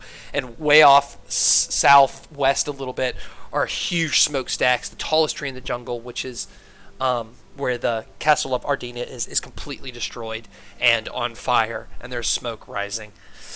So you have entered the full jungle apocalypse. The wizards say, follow us, and we'll get through the jungle to find this cockatoo. So one of them is going to cast Long Strider on everybody. So everyone's movement speed is crazy good right now. And they're going to book it. They're going to tell you without Long Strider it would take a while. But with Long Strider, if we look at the map here, you are making basically a day distance into about a half a day distance. Seeing as we were already kind of halfway through the day with everything we did, you're going to be arriving at night. On that journey running through the jungle, there's a shit ton of dinosaurs. There will be fights that ensue between the wizards and you guys, but given the fact that you're going to outnumber them, there are no big migrations going at this time of year. So it's going to be pretty successful. The whole time, Russ is documenting everything. So, B, go ahead and roll me a perception check with advantage to keep track of this guy. Because you might lose him here. Not like for good. But... Oh no. 14. Okay, yeah, still good enough that you're able to keep track of and keep Russ focused. Russ is on catnip right now. But after some time, after fighting some T-Rexes, some Indominus Rexes, a pack of raptors, a small little migration of Dilophosaurus, you eventually are going to arrive to a place that has like this like it seems like a natural light that's glowing from this clearing where the trees are in the jungle. And as you get closer, it kind of mounds up. So there's just this spinning light in the middle. And as you kind of get up to where you're about to walk up this mound, you just hear this, and straight from underneath it, you see fallen this bird is like 8 foot by 8 foot, completely like sideways almost, with this big beak and multicolored feathers and one giant eye that's looking at you guys, and just kind of ascends through what seems to be some fey-like sparkle dust into this position, up on the mound about 30 feet up from where you guys are, as you all stand there. The wizards have made a line behind you, protecting for if dinosaurs attack. But you guys have made it to the cockatoo. You see him standing up there on top of that mound. What would you like to do?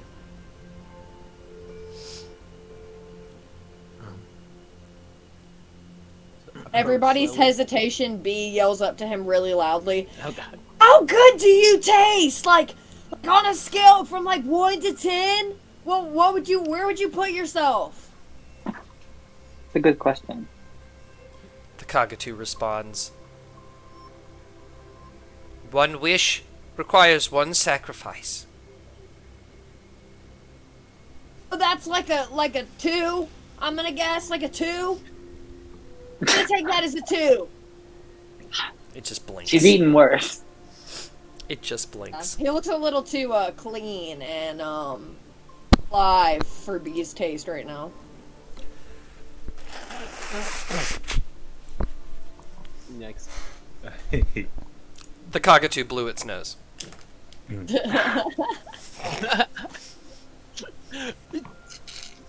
Cockatoo sits there. For a taste now. I'm going last. Y'all go ahead. She's gonna wish to eat it. isn't she? He's having connected with Mike. Definitely gonna wish to eat Oh, it. for sure. You smell like the burnt, smoky smell rising above the jungle from the north, as outside of this natural light where the cockatoo is darkness, like 11 o'clock at night. You hear the screams of dinosaurs and animals all over the jungle that are in distress from the apocalypse. Well, who's gonna? The portal's about to take the bird back. The bird's going to rise up the portal slowly. I'm about to leave. I'm gonna eat the damn thing. If nobody's gonna do nothing. I'll make my wish. Its head pops out. I'll give up all of my memories.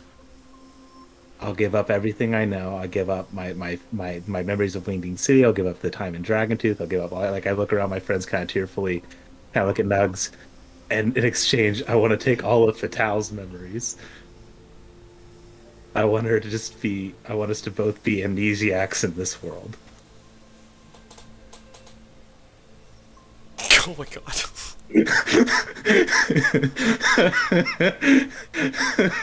Broke Scott. Hijack our camera. Are you prepared to roleplay knowing none of them anymore and instead knowing exactly how to kill everyone and the desire to kill Are you ready to become Fatal? Oh, okay. I see. I didn't want to exchange memories. I didn't want all of Fatal's memories. It's literally what you said. Yeah. I want to give up everything. I want to wipe Fatal's mind and to wipe my mind. Basically, I want, like, that's kind of what I want to go. All right. So the cockatoo will ask you what you wish for. And I'm listening to the wording in your next sentence. All right.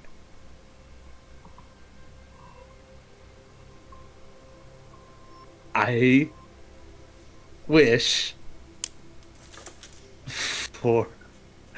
God, this is so stressful. Why did nobody else go first? I wish for the woman we know as Laundria Fatale to forget herself completely. To forget who she is. Be more specific than that. He said it. To forget herself completely, forget who she is, why she's here, what she's doing.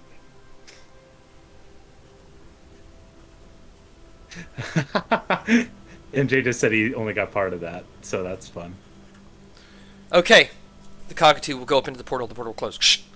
A portal will open right in front of your face, and a feathery winged claw will extend itself out to you. Palm open. What do you wish to sacrifice? Wording matters. Equivalent exchange. Bognak will give up who he is, why he's here. Like, Bognak will forget who he is. So all of his memories, all of his happy times, everything that's shaped him up till now. Get ready to... Well, we'll see how this interprets. We'll see what happens. The cockatoo will... The claw will go back into the portal. Roll a Constitution saving throw. That was dramatic. I loved it. That's a 24. I'm going to use my little hamming die while I still can. That's a 428 total. You will not fall asleep right now, but your mind will slowly become airy.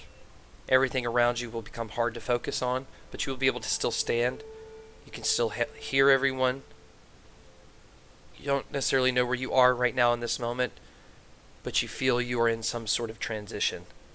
And so for the next day, all of your memories will slowly disappear.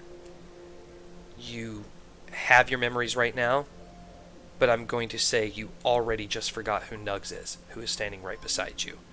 And as you look over at Nugs, the person who has grown up so much that you took care of, that you saw as a little brother for the majority of your life, well, not really, because you lived in the astral plane for a long time, the one you've missed so much, who you prayed was still alive, that all vanishes. And he's just a street fighter. And there's no attachment. But you can still feel all your other memories, but something is missing. And over the course of the day, the next day, so until 11 p.m. the next day, all of those memories will disappear. Yeah. So I think I'll just kind of drop to my knees and just kind of look around a little bit, like kind of foggy, and just... Might have worked. What? So, like, I know everything except for who Nugs is right now. In that moment. In but that the moment. more we go on, I'll tell you more Right. things that are disappear. Cool. And in Nice the try. next day, you're going to lose who you are, why you're here, and basically everything about where you grew up and your friends. Well, I still know you guys. Most of you. Who are you? I'm your fucking friend, Nugs. It's working. Hi, I'm just a Oh, guy. it's working. No. Don't shake my hand. I don't want to take a chance of undoing this. There's plenty of time for us to save the world and get to know each other again. But let me tell you right now, you may not know who I am, but I am on your side, and what you did with that ghost was absolutely disgusting. Page 15, I almost threw up.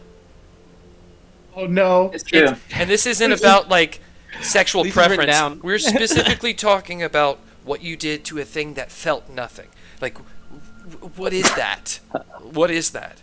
And since you don't know me, I don't feel guilty about this anymore. You should be ashamed. But I'm still on your side.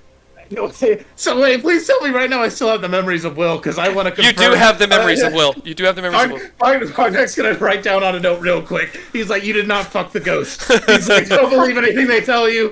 He's like, Bognak takes out a tattoo and writes that on his forearm. He's like, all right, you guys do your thing. You And did here's not. the origin of our memento story. My God, you did not fuck ghost. All right, Nugs will kind of make sure you're like all good stuff. While that's happening, the cockatoo will reappear at the top of that mound. One wish, one sacrifice. Livia looks over at Penny and is like, "Your go, my dear. We'll see if it's dramatic as what just happened." Yeah, Penny steps up, and she goes, I wish to exchange power for knowledge. Wait. What's the? Just say the wish. And I did the word. I wish to know all about Olivine, who he is, and what he Everything. wants. Okay. And in exchange, I give power. Goes And cockatoo Penny- goes up in the portal. Oh. Portal appears in front of your face. Claw extends, and then the wording of what you're giving up. A claw extends, you said? Yeah, like the bird feathery wing claw comes out of the small portal in front of your face. The gesture of like, what are you sacrificing? And she says, in exchange for power, and she places her shadowy hand on the cockatoo's hand, and she gives up her packed weapon, which is her shadow hand, in exchange for the knowledge about Olivine. So I'm gonna give up my warlock pack weapon, that like my 3rd level feature. I will exchange that for information, which is her whole ass arm currently. So I guess she ain't gonna have an arm. She's gonna be one armed for a bit, because her whole arm is this shadow thing. So she's like, and that's how she fights. In exchange What for would you power via the shadow hand, part of A your... deal for a deal, yeah. So she made a deal for power, which was to get the shadow hand, and now she's making a deal for knowledge. So she's trading in her brain. She's trading her deal. So she's like, I made a deal with my warlock pact to get this weapon, and I'm making a deal with you to give up this weapon to get knowledge. But yes, One moment, I need to look that up. go for it.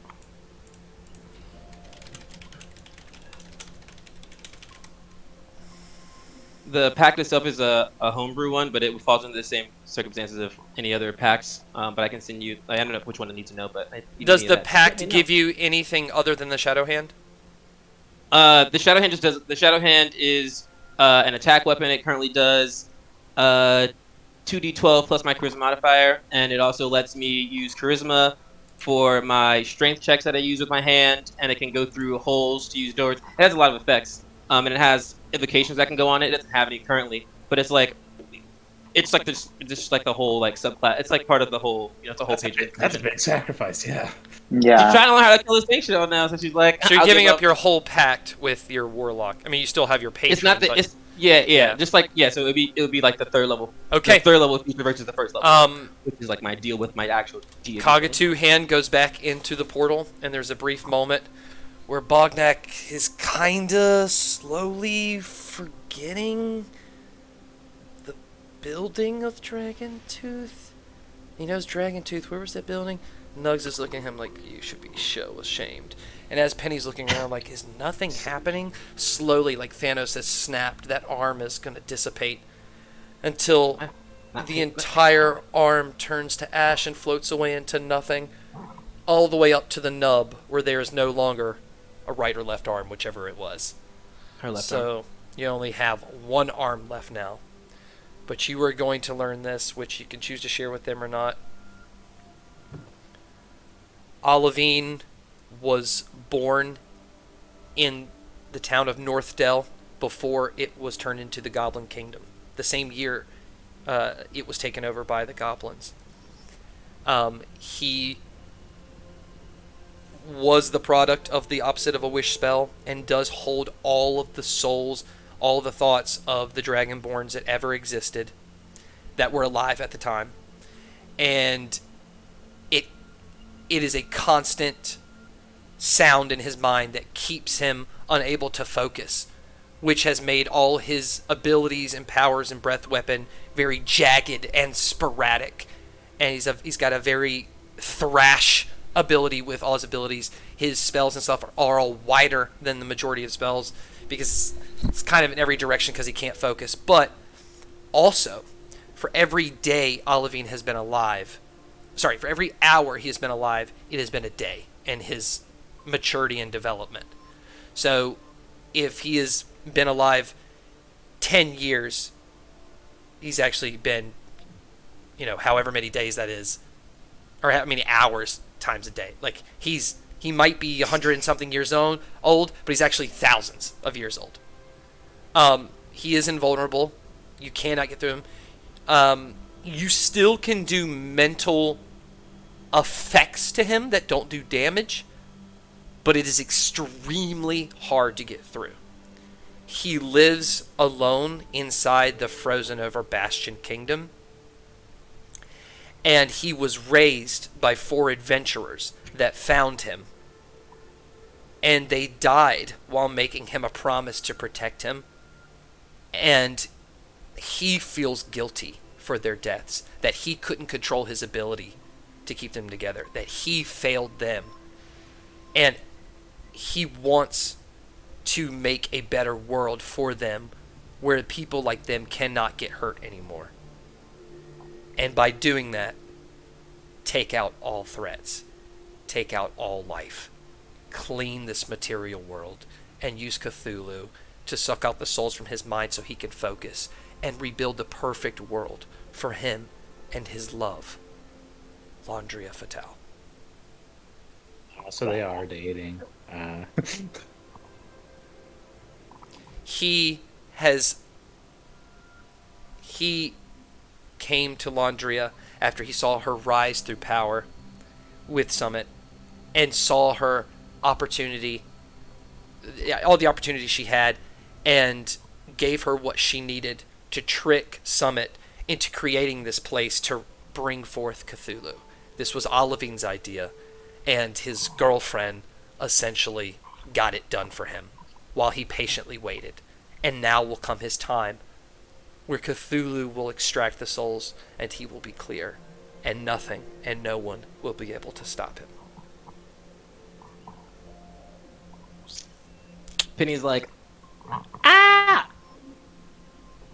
So having he was born specifically in a monastery after one of the adventurers cut him out of his mother's stomach while she vanished due to the wish snap. And he was the only dragonborn left that was saved. And he lived with those 4 adventurers after they left the monastery of Northdale and lived in a living mountain. Imagine a mountain that walks around like Howl's Moving Castle. It literally stands up and walks. And that's where he lived the majority of his life. And the mountain brought him to the Bastion Kingdom. And he is protected at that kingdom by the living mountain. He's protected by a mountain. How do you mine it? How do you find it? how do you mine it? Oh, how do you mine it? You just tickle its feet. Anyways, Cockatoo will come back out and sit at the top of the mound. What do you wish?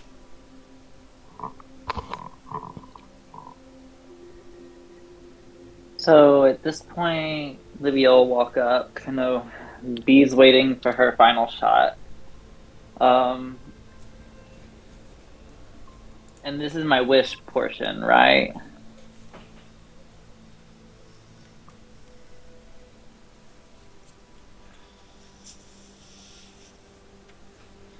I wish to know exactly how Cthulhu was banished before.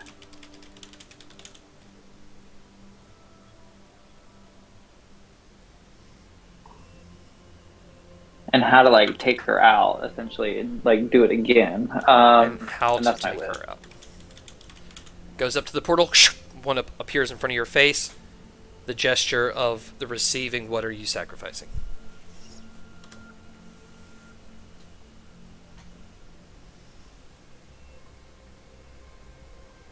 This is a hard one for a cult follower, especially when I'm, like, fueled by hatred, but I'm willing to sacrifice my allegiance to Asgarath that fuels my hatred for Laundria Fatale. Who? Laundria Fatale. So you're He's sacrificing your forgetting. allegiance to Asgarath that you used to your hatred of Fatale? I don't get that. Well, because, like, if it weren't for Asgarath in the first place, You wouldn't then have hated Fatale. Fatale wouldn't be my final enemy that I'm like, I have to off this bit Okay. in order to, like, avenge He's removing the fuel from the essentially fire. the person I followed my whole life. Same thing that's Yeah. going to happen to Bognak over the next day. Go ahead and roll me a Constitution saving throw. Y'all about to be role playing. Y'all said forget everything Yeah. you know. Show me you forgetting. I want Yeah. acting. I want tears. I Yeah. want beats. Yeah, I ain't gonna do this whole Bognak's like, I wrote everything in letters. Guys, I'm back the next day. No, I need emotional turmoil now. I only got You got a what? an 18. Okay, you're still gonna be able to stand. You're not gonna fall asleep. You're slowly gonna lose some memories of how great Asgarath was. Your allegiance will not come simply from I don't like him anymore. You're going to lose the things that made Asgarath special. You're going to lose the memories of the stories of Asgarath merging the Feywild into Silvernell. You're going to lose the memories of him trying to take over Kol Rador. You're going to lose the memory of the Second Coming that sacrificed so much to take him down. And Asgarath is going to go back in your mind on that myth pedestal of Tiamat and Asgarath, those 2 famous lower level dragons. You're going to know Asgarath's dead, but what Asgarath did, you don't really remember, and it's not important, and why would you even care? And because of that, Fatale will become someone who's with the enemy, which is Cthulhu and Olivine, but your hatred for Fatale will dissolve. Instead, Fatale is completely irrelevant, though you know she exists and she's there. As those are falling apart, your motivation of Fatale is literally leaving your character arc. What is going to come in are these visions of this. You're gonna like this. It's gonna be spicy.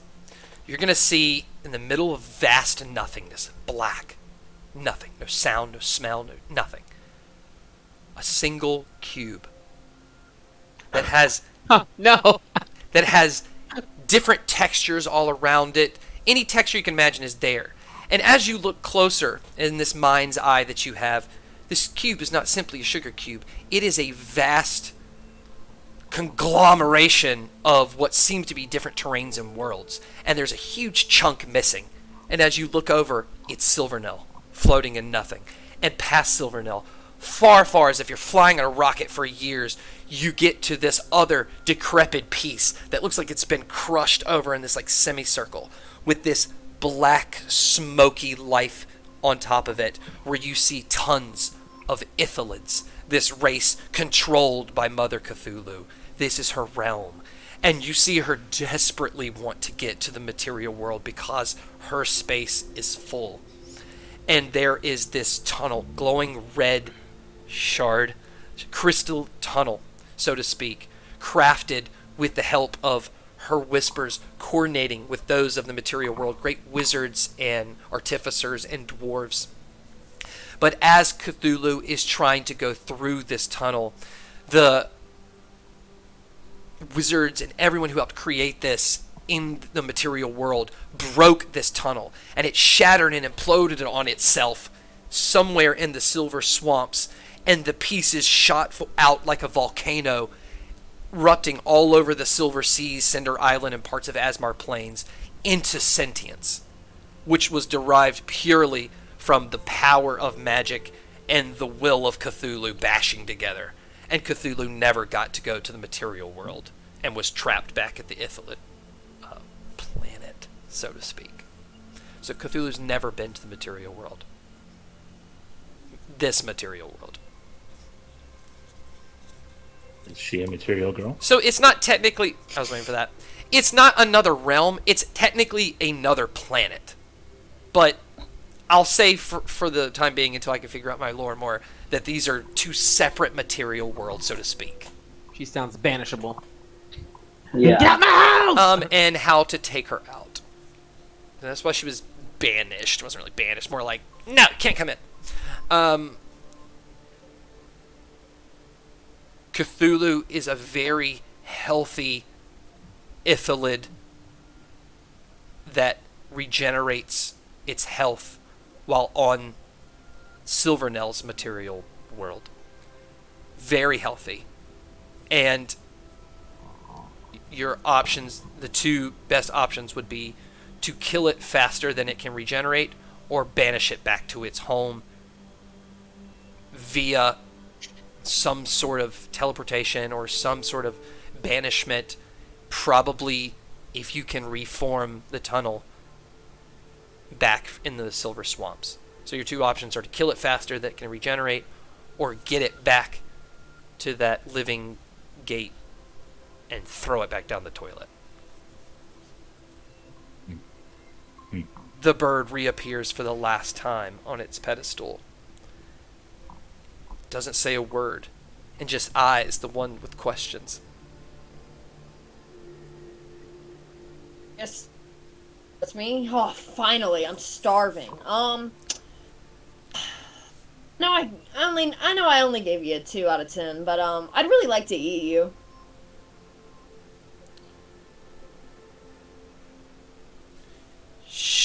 It's gonna go up into the portal. The hand will come out of a tiny portal in front of your house, in front of your face. What will you sacrifice? This better be fucking worth it. This better be the best bird I've ever tasted. But it hurts to say, but I will take a bath. It's soap, in exchange.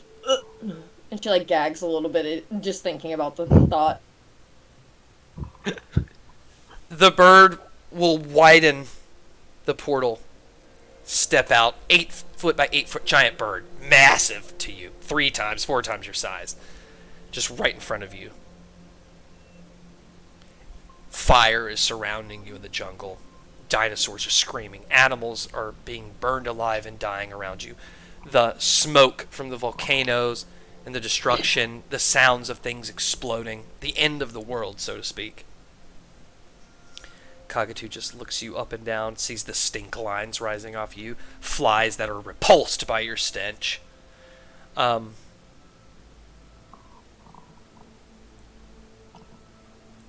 Behind you, the ground will shake. Roots will come up, pulling rocks, and form right before your very eyes this tub where natural spring water will rise up. A flower will grow beside it and produce bubbles boop, that drip into the water, creating this like bubble bath. And Russ kind of walks up. Wow. You don't want to do this, B. This is crazy. It's just a bird. We could get you any kind of bird to eat. Don't do it. I know. But bird this powerful has got to taste good, right? I mean, come on, Russ. This is like a once-in-a-lifetime meal. But your smell, everything about you, you'll lose that part of yourself, the part that we love. What? I have a feeling it won't take too long for the smell to return.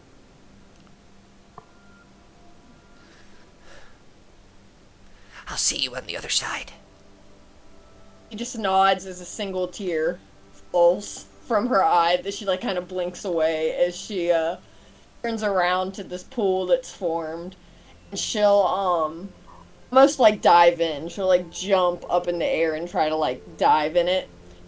And she will take a bath about approximately the way like a 2-year-old would if they were left unsupervised. She'll just kind of like splash around in the water a little bit, do a couple of these and like a couple of these, probably in there for 25 seconds maximum, and then hops back out and then does that little shake off like dogs do when they get out of the ocean or like the lake or something. Or she'll shake herself As off you like clean that. yourself, this plant producing some sort of natural soap, so to speak. As everyone sits there and watch, Bognak's slowly forgetting who the fuck you are, even though he recognizes Russ. He's like, why are we watching this? Never mind. As you start to get clean, Russ is just like, almost like he can't even watch. Your hair is going to get cleaner. The bag of holding and every loose thing in your hair will fall out. And until I tell you otherwise that it has been dirtied enough, you will lose the ability to put things in your hair. Fair enough. Got clean hair. With that, Fair enough. a portal will open above the tub, and out will fall, breaking the tub, shattering the water, because it's 8 foot, a perfectly cooked, dead Kagatu. Bognak turns around. Oh, fuck. Can we just Yeah, kill a guys. mythical creature so B could eat it? I would like to just say that even though today I made the biggest sacrifice of us all, I will reward you guys by letting you join me in the tasting of this bird. And I think I did the group a favor too. Now nobody else can fuck with this bird or do anything. Ever. I don't even know. I don't even know who you are.